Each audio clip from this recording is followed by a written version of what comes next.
One of rock's groundbreaking supergroups is celebrating 50 years. Yes was one of the first progressive rock and roll bands of our time, and after a 25-year hiatus, they are back on the road for a 50th anniversary world tour, and it brings them to Ravinia tonight.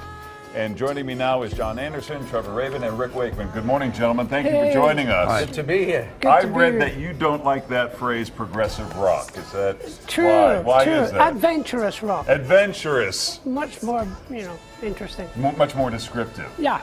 Well, congratulations on the Rock and Roll Hall of Fame. I wanted to play a little clip of the speech that you gave to the esteemed audience. Let's take a listen. Yeah, go Rick.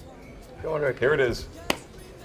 I remember he sat me down once and said, son, he said, don't go to any of those really cheap, dirty, nasty, sleazy strip clubs, because if you do, you'll see something you shouldn't. So, of course, I went, and I saw my dad. That was the strip club story. No, that's a great delivery for the Rock and Roll Hall of Fame induction. Yeah, it was the best part of the show. Yeah. Oh, absolutely.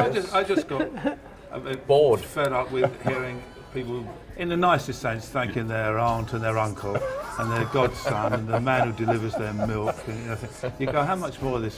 Because the thing is, all of the audience, they know all the history of the bands anyway.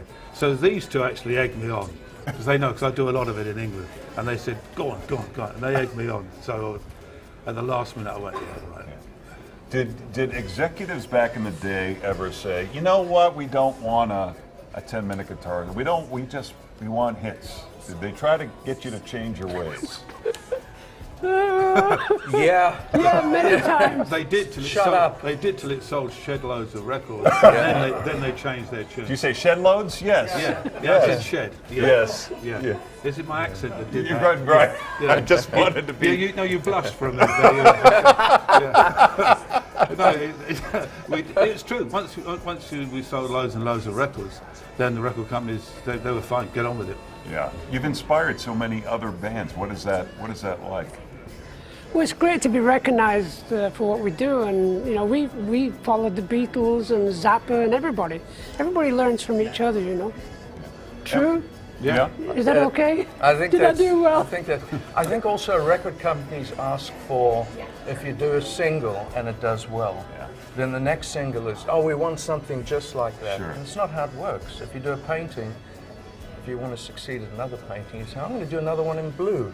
Right. True. Well, I tell you, I was the 80s generation, so I was more familiar with Owner of a Lonely Heart. Right. And so tell me the story of how that came about, because I think you instantly got a whole other generation of fans. Well, I wrote it on the toilet. It's a true story. It was the acoustics were really good, so the riff came on the bucket. Number one or number two? It went to number one. It went to number one. Yeah. So you had a number one and a number two at the same time. Well, number two came afterwards.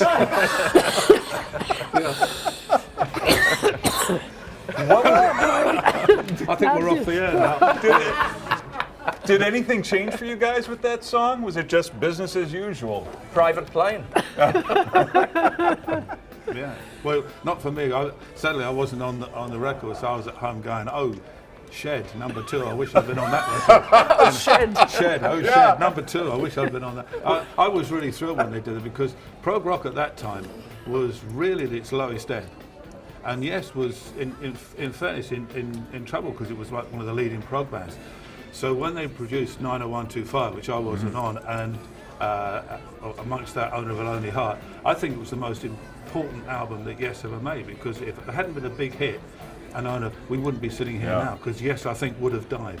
And so when you go to make music today, is there something in there from your old music that you're trying to get to bleed through? You're trying to do something completely different? Do you look at other younger bands and say, okay, we got to produce it like this?